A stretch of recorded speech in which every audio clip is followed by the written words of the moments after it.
Welcome everybody to this edition of Racing to Win. What an afternoon of racing we've got on Tuesday here in Hong Kong, with the first group races of the new current season getting underway. The Celebration Cup, the National Day Cup. It promises to be a fantastic and fascinating day of racing with the big guns, particularly the biggest gun from Hong Kong racing perspective in Beauty Generation, making his much anticipated return. Should be a fantastic day, Tom. Certainly will. He's shooting for his third straight Celebration Cup. Brett, great to see him back. He's weighing in at 1,161 pounds, so his biggest weight we've seen him on a race day. He's taking on a lot of horses who are on the minimum weight, 8 horses having to give up the 20-pound concession there to Beauty Generation. So fantastic race, and we've got Wishful Thinker, Full of Beauty, and a whole stack more going around in the National Day Cup. Absolutely, and just on Beauty Generation, Paul Furore, the Derby winner, returns. Waikuku, it's a great lineup to take him on.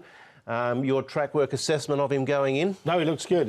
I know he's a big weight at the moment, but he looks really good. His work's been very good, and looking forward to him racing. There's a couple of good jackpots too, Brett. We've got a $1.5 million triple trio jackpot, and we've also got the $2 million six-up win bonus as well. So plenty of money floating around, and all the good horses are there as well. Absolutely, and all the exotics are as per normal for a 10-race program with 3 and 7, the 2 features.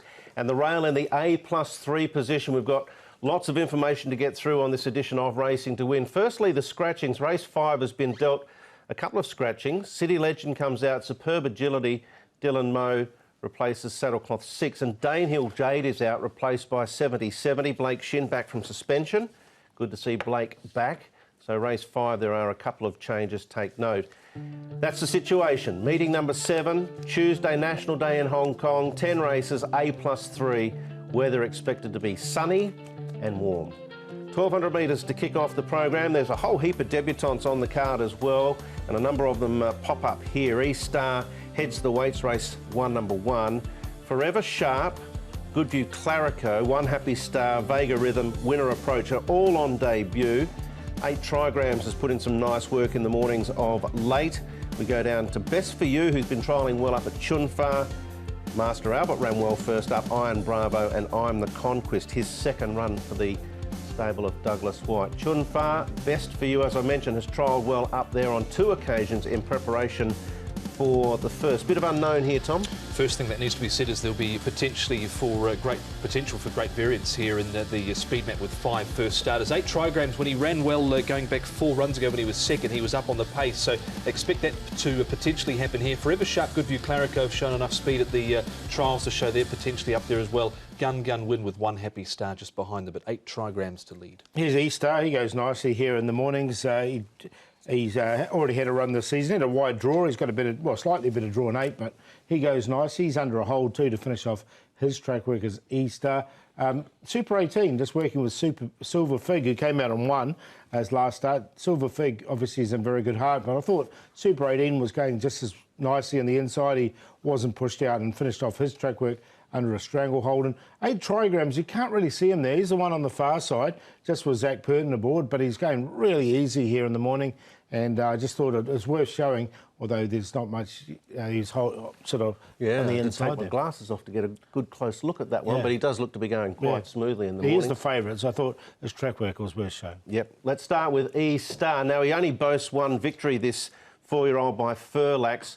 When he did win last season, it was quite an impressive performance against some quality opposition. Craig Starr out of that race has come on and done other things, as have a number of others. Then he lost all form, but during the off-season, he's regathered himself. He's obviously got rid of any soundness issues and ran well first up. He did, and that win that you talked about, Brett, was second up as well. So he's in that same state now. So I think he's a legitimate chance in the race. He fought on strongly enough and just missed out in the placing. He's had a trial at Happy Valley as well. He was 6th and he got to the line pretty well on that occasion. Yeah, he's definitely one to consider, no doubt. Super 18, Paul highlighted his track work just a moment ago. I was quite taken with him last season when they just tried to ride him with a touch of patience, as opposed to sort of rallying him forward and asking him to do it from start to finish. And I think he's a legitimate winning chance. I think he's a chance in the race as well. He chased home Monkey Jewellery on this occasion. He got the split up the inside. You can see he had to get into the clear there. He's in the gold cap, coming home with a wet sail out wider. He was certainly doing his best work late. He's had a trial coming into this. Wasn't really tested in that trial. Finished 8th, but he did his best work late there, Paul. Yeah, and I threw him in as well. I thought he's going well enough. And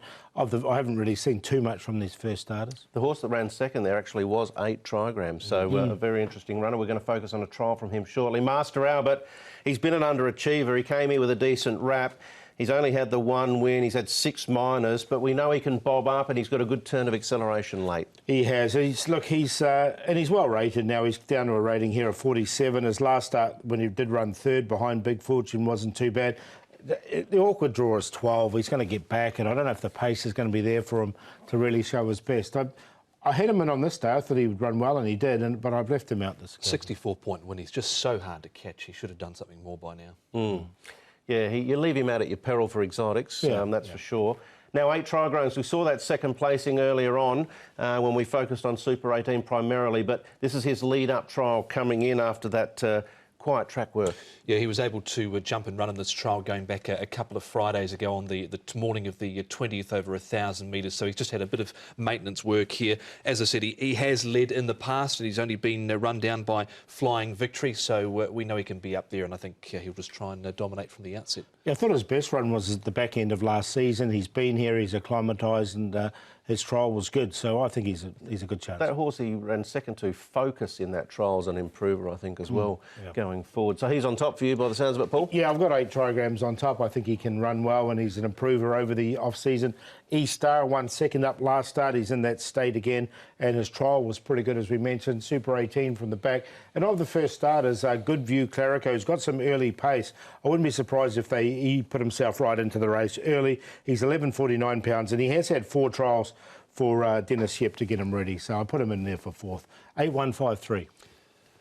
Same cue for me. I think that 8 trigrams will be particularly hard to beat here coming into this with Zach Purton and David Hall. E-Star like him. I'm going to throw in one of the first starters here, Forever Sharp. He's a half to a 2-time Group 1 winner in New Zealand called Shuka.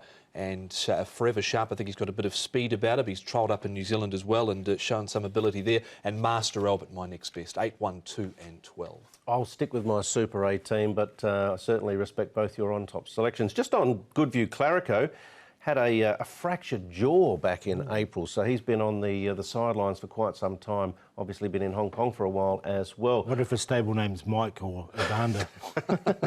We'll get Jenny's thoughts on those newcomers in depth there at the track tomorrow.